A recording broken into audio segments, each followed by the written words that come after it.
An amazing woman of God, someone who I think I've known possibly my entire life.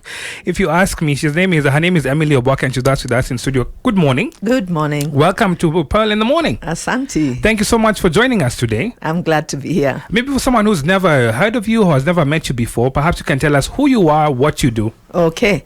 As you've heard my name, I am a Kenyan, and I have been here all my life, but traveled widely. But now situated in a place where I take care of people in addiction to drugs and alcohol with Teen Challenge Kenya. I'm married to one Dr. William Obwaka. We have 4 daughters, and the next generation is with us as well. The next generation is as well? Yes. All right. What does that mean, that you're a granny?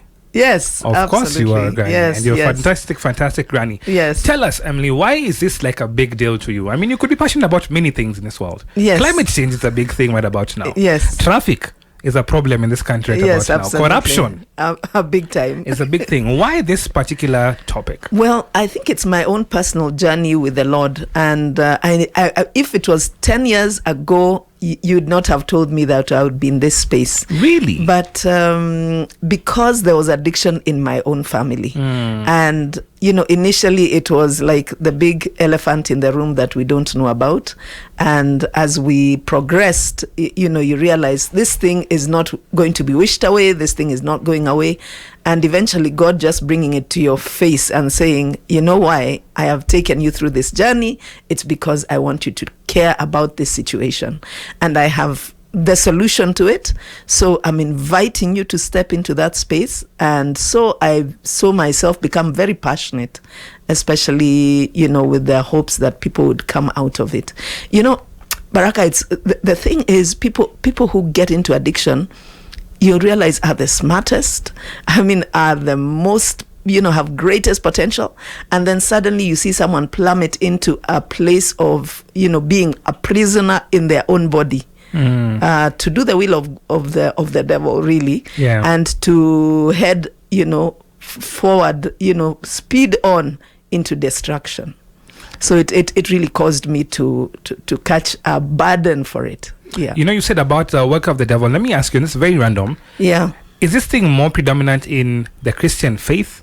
Do you have many Hindus who are dealing with this as well? Many Muslims dealing with this as well? Absolutely. As it cuts across. It's pervasive. It's everywhere. There are people. There are, I believe even in the first family. There could be. How does Cain kill his brother? Those are issues of you must have gotten so wrapped into something that would cause you not to see the reality, to the place where you are taking the life of your brother. All right. And that's the story of addiction. It is. It is. And one thing you said, that it cuts across. Yes. Right? Whether creed, religion, age, and people who are older, yes, who then get addicted, people who start very young, yes, and get addicted to this. And I know we have a very party lifestyle in this country. Yeah, we like to have a good time. And for guys my age say we're here for a good time and not a long time. Yes, YOLO. YOLO. Yes. You only live once, eh? Yes. Today we're asking, do you think there's a looming alcohol and drug pandemic in the country? Or are Kenyans simply having a good time the best way we know how to? I think we have a huge crisis. And it probably was accelerated over the time of the pandemic, COVID. Is it? Because people found themselves in spaces they never expected, found themselves isolated, found themselves in stress situations, especially economically, found themselves in spaces where you're locked up in a place. This is a person you see once a day for a couple of hours. Yeah. You're seeing them 8 hours a day, Yep. plus. And, there's stress there. Many people downsized. Many people realized, why do we need office space when we can work from home? So, hello, you're not even going to be able to continue working there. So a lot of things precipitated stress that eventually then caused people to try and reach out to cope with that stress in ways that your drugs, your alcohol, Yep. your other lifestyles that are not, the regular. So we find there was an escalation there, and over the time, because people are, life is just not getting easier. Today the headline is they've increased the price of unga and I don't know what else. Those kinds of things trigger situations of alcohol and drugs. Talking about drugs this morning and having an honest conversation. Now, vijana tuache miadarati. Vijana tuache miadarati. Nasema tuache miadarati. Vijana tuache miadarati. Nasema tuache miadarati. Emily, not to put you on the spot, but I'm just letting you know in advance. In the next hour, I'm going to be asking you different names of different drugs. Okay. How we call them on the streets, let me see if you know them, right? I'll be telling you that in the next hour. That's a head start. For me, this is because I really like you. Usually, I just throw people under the bus and tell them, but we'll see about that. Okay. I mean, someone is tuned in right now and they suspect that their sibling or their daughter or their son is using drugs. Yeah. What are some telltale signs that someone is not proper or they're using drugs? What could be some telltale signs? Well, classic is they no longer do the things they used to do. For instance, grooming. You find someone who is taking drugs is not careful about their grooming, about cleanliness, about who they hang out with. You'll notice a difference. You'll notice the person is telling lies. Let me tell you, this lifestyle comes with lies, you know, an inclination to be away from people. They don't want to hang out with people. Many times taking more time in their room, or they just want to have their meals in their room. They just want to do their own thing. You know, they don't want to hang out with the family anymore. Those are things that should alert one. And then, you know, things like marks in school. If it's someone who is in school, you'll start to see their grades plummet. You know, they'll go down because they just are not, they are not paying attention to that. Yeah. And how do you start this conversation? I mean, how do you make them not feel put on the spot? How do you make them not feel attacked? How do you make them feel, you know, you said something about love. How do you have that conversation with them? I don't know if the conversation should be in love. I don't know how to ask it. But how do you have that conversation? Where do you start? I think pick up on those very things, you know. Hey, Yani, what happened? You've been getting A's. Yani, now D's coming from where? You know, is there something you want to tell me? Or, you know, getting somebody who is close to them to ask. That's another way, not doing it directly if you feel you can't bring up but you know, I think the thing with young people, if we're working with young people, is to make sure you have that conversation, you have that relationship, that you can have honest conversations, and you can ask someone, hey, is something, you know, the problem? Are you stressed out? Or, you know, and then get to, you know, how do you deal with stress? How are you dealing with stress? And sometimes they will own up. Sometimes it will be like pulling teeth, like they will not say it. And most people in addiction actually initially don't want to say. So as they go on that journey, then you can confront them, because eventually they start to become a bit careless with this habit. So for instance, you start to smell it. There's something being smoked here. Yeah. The person comes in, they can't look you in the eye. Their eyes are bloodshot. They'll even start to use language on you that they've not used before. Yeah. You know, and you can pick up on those. Whenever there's an offline, then, you know, you confront. Do you find that many of us bury our heads in the sand when it comes to this? Oh, too much. Yeah? Too much. Like, for me, actually, they say how people deal with people in addiction is like the issue of grief. So the initial, you know, denial is a big one with most of us. Like, this thing will go away. This person will sort themselves out. Yeah. Oh, you know, this is just for a season. But if you don't, then it will just continue. Then the next thing is probably an anger when you realize, hey, this person has actually even been maybe taking the salary, taking whatever to actually use, you know, and they are manipulating you actually. You know, you find yourself manipulated. Someone has lied to you, somebody has stolen from you even. You're not gonna be amused. So anger, and then realizing the person may want out of it but they can't get out of it, so a place of depression and just feeling, wait, what do we do about this? This is beyond us. I've never imagined. There's no one in my family, there's no one I know. And then eventually finding out, yes, there are places where one can get help, and eventually then realizing, you know, you cannot carry it as your burden, but you can speak the truth in love, confront the person, and help them get the help they need. Emily, two things. What are the stages of addiction? I know you started by saying experimenting, and then there's something you said. Then social stage. Social stage. Social stage is where you have your boundaries.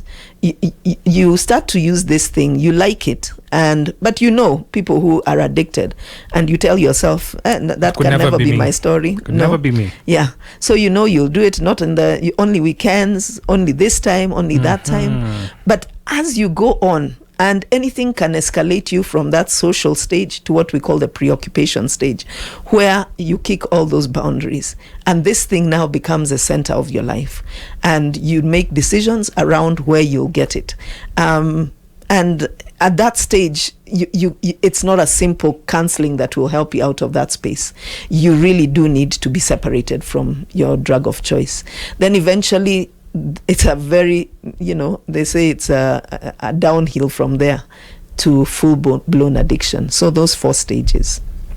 Globally, there's a campaign to legalize marijuana. And it's in this country as well. There's a campaign to legalize marijuana. In fact, during the last elections, one of our presidential candidates was very popular with the youth.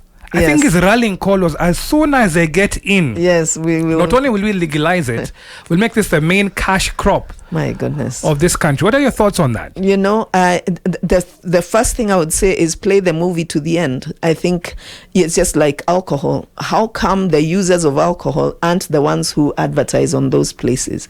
When you want to advertise, when you want to say this is a good thing, how come those who have taken it to the end, to the nth, and become addicted aren't the ones saying, hey, join us on this trip? It's because it's destructive.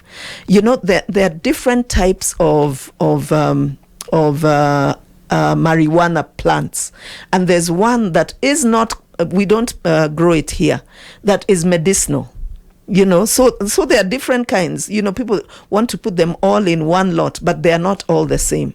And the medicinal kind, yes, can even help in terms of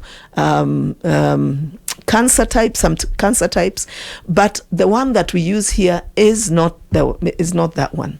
And this one is destructive to the human brain. Completely? Yes. At first, I didn't know there were different types of marijuana. Yes. I need to do research on that. I don't have the name here, but there are 2 different kinds. Okay. Yes. And the one they grow in the States mainly is the medicinal one. Yeah? Yes. Do you think there's hope for this country? Is this the end of the road for us? Is there hope? There is absolute hope. You know why there's hope? Because Jesus is our hope. I want to say this, that in the center of every human being, there will be a passion to embrace something. And thank God that this nation recognizes that Jesus Christ is real, that it's not a hoax. I love the fact that we have, we believe that Christ is the way, the truth, and the life. And as long as we preach that, as long as people are helped to know that you can, if you have Christ as your center, you will not veer to embrace other things that are destructive to you. So long as that message is preached, there's hope for this nation.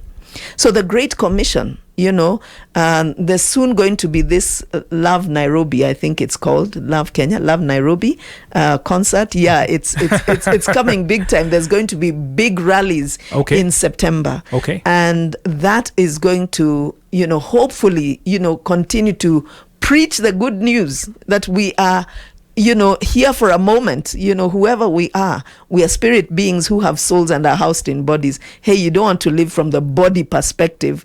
Stuff yourself with all that makes you feel good and then die forever. The reality is there is an eternity.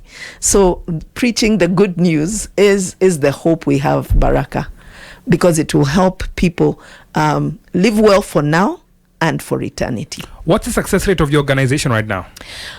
Worldwide, we have an 83% success rate of those who go through the program, and we say allow the program to go through them, don't go back to drugs and alcohol. 83%? 83%.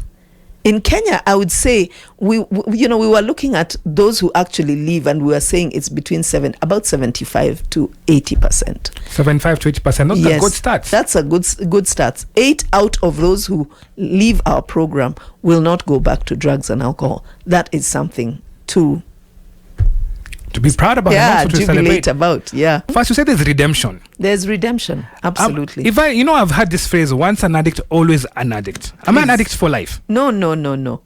If you choose to be, you will remain an addict for life. But there's a way out of it. The same way you went in, the same way that crafted your worldview, that got you to the place where this is all you think about, this is how you live, is the same way you can come out of it. So it takes a transformation of the mind. As a man thinks, so is he. As a man thinketh, so is he. Yes. Let's talk about the rehab journey. Yes. If I was to sign up, not for me, hopefully God, not me, but if someone sign up for rehab, Yes. first, where is rehab in this country? I think it's very philosophical. Nenda rehab. Where are you going? Where exactly are you going? Rehab's ni mingi. And what is rehab? What happens in rehab? Rehab, from what it says, is that you will be rehabilitated back into normalcy, normal living, like being a profitable member of the society. That is what the aim is, to break you out of the habits you've been bound in and to make you embrace the normal way of doing life, And there are two types of rehabs in this country, Baraka. There's the kind that come from a paradigm of that alcohol addiction is a disease, and there are those who believe it's not a disease. Now, for those who believe it's a disease, it means that your key specialists or who deal with it are psychologists and psychiatrists. It also means they have that rhetorical. Once an addict, all is an addict. After all, it's a disease. You can't help yourself. Yep. It's a disease of the brain that is chronic, that is relapsing, that is fatal. As in, you'll never be out of that space. The other thing is that you are not responsible for getting yourself out. Our paradigm is different. We believe that it is a choice that was made into a place, into a pathway that got you to a place where you're bound and broken in addiction. But the same way you went in, as I said, you can get out. So starting to receive a different narrative, but also beginning with helping you to come alive spiritually, because you can't imagine this thing. I mean, how do you even start on the path of embracing different truth? It has to be from the inside out. So the fact that you encounter the giver of life, the hope, Jesus Christ, receive him in your heart, you become a new creation. So you're able to receive truth in a new way. You're able to see you as a different you. You're able to make choices on a daily basis that will keep you on a path of thriving in life. Isn't that a bit harsh, saying that they're responsible for their choices? It is not harsh. Actually, if you ask any addict, if they are truthful, they'll tell you where it began to go down. As in, whichever way we've looked at it, whether it's peer, how did you start to drink this? How did you start to smoke this? How did you start to, this habit or activity? It can look harsh, but the reality of it is that we have to own up to the wrong choices we made. And actually, anyone who will ever come free of it is through a journey of, I'm guilty and I did it, and I did it and I need out of here. And then you're helped to come out of it. See, the Bible says, if I may quote it, the good book, submit yourself to God. Resist the devil and he will flee. So it begins with submitting yourself to God. And what does that mean? God is one way. He has given a one way to look at life. It is align with the way I am, my character, my holiness. Align with what I say is right. Follow what I say is right. And once you do that, if you had taken the wrong turn, then you start to find yourself helped out of the place of brokenness and addiction. Are there free rehabs in this country? No. I can say that from a place of knowing even the government one charges 45,000 a month. So isn't that a hindrance to someone getting help? It is a hindrance. And especially when you consider, by the time you reach the place where you need rehab, people are not celebrating you. In fact, you are at loggerheads with many people. So they are not wanting to pay all that for you. So it becomes a hindrance. One of the things we do is we give some spots of scholarships for those coming in. But not in this time, post-COVID, I can tell you it's been very difficult because people just don't have money. But that is one thing we want to get to, where we get an income stream that is beside asking for fees to be able to sustain people in the rehab. And ideally, how long is someone at rehab? Our rehab has a year. We do a minimum of 12 months. Hey. As in, that is even short. And wait, are you there like all through? Yes. You're there for, 24/7. And you're there 365 days for the whole year. But in that process, say at 4 months, you'll get to go home for 1 day. The next month, you get to go home for 1 day. Then you go home for a night out. The next month, for a night out. The next one, then a weekend out. And then eventually, on the last month of your 1 year with us, you go home every weekend.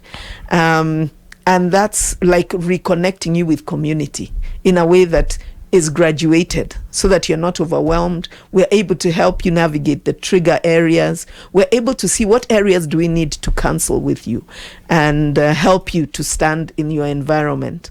We're able to help you to see why should you choose this community and not that one.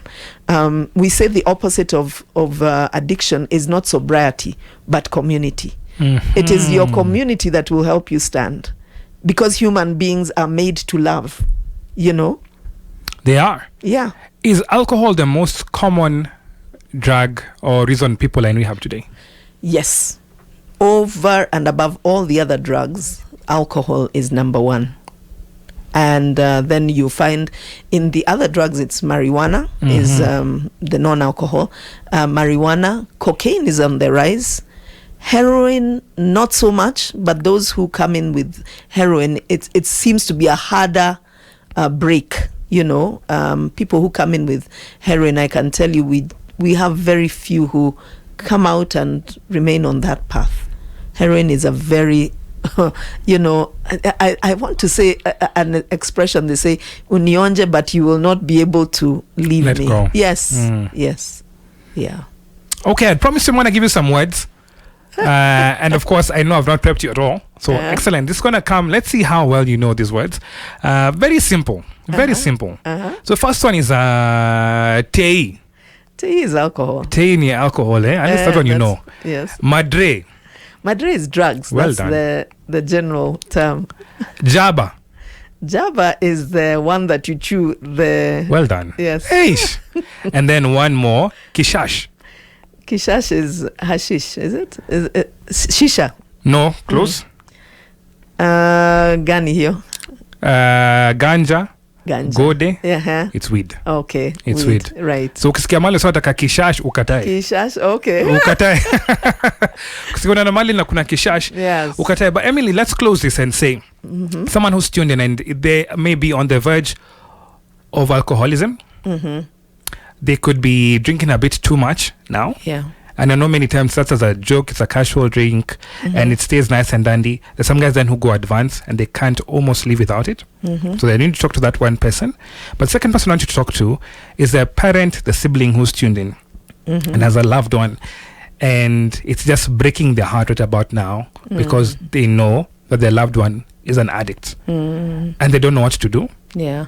They don't know what to feel. They don't know that they need to love this person or hate this person or be angry. They're all over the place with their emotions. I want to talk to those two people. Okay. Well, let me say, you who has probably gotten on this path of addiction, and you may not even want to be called an addict. Addiction is simply a worship disorder.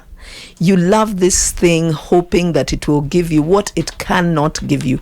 You're looking to meet your needs in the wrong place.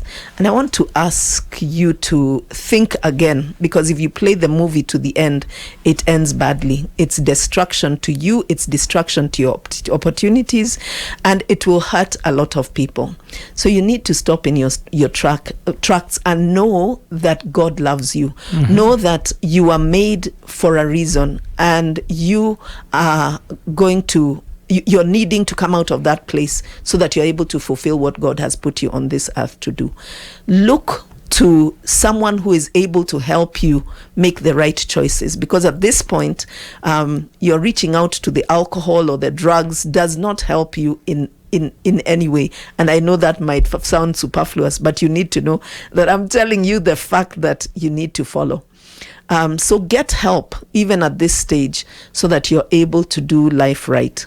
And then for you who is working with someone who is in addiction, first of all, realize that anyone can come into that space. We just talk about alcohol, drugs, but there are many life controlling issues. Many of us experience hurts in life. We get hang-ups in our souls, and eventually we develop habits to cope. So first of all, accept this person. Don't ever think there's any other way except love that can cure this person. But you need to realize that there is tough love that is required. What is tough love? It means that you tell the truth. So don't sort of ignore what they're doing. You bring it up as many times as you need to, so that this person realizes they need the help they need. Also, you yourself demonstrate a life of love. So don't be there bad mouthing or backstabbing. Yeah. You be that Christ to them, to show them the way that they need to be. Also, give them places where they can get help. They need the help they need. Because many times people, as you said earlier, don't know that there's help for people in addiction. Yep. 1 Corinthians 10:13 says, this Message version says, no test or temptation that comes your way is beyond the course of what others have had to face. All you need to remember is that God will never let you down. He'll never let you be pushed past your limit. He'll always be there to help you come through it. There's always a way out. There's always a way out. There's always a way out. Yes. Christ is the way out of that place of brokenness and addiction. And Christ is the answer. Emily, thank you so much for joining us today. Thank you for all the insights and all the wisdom you've given us. 96.9 FM, Pearl Radio.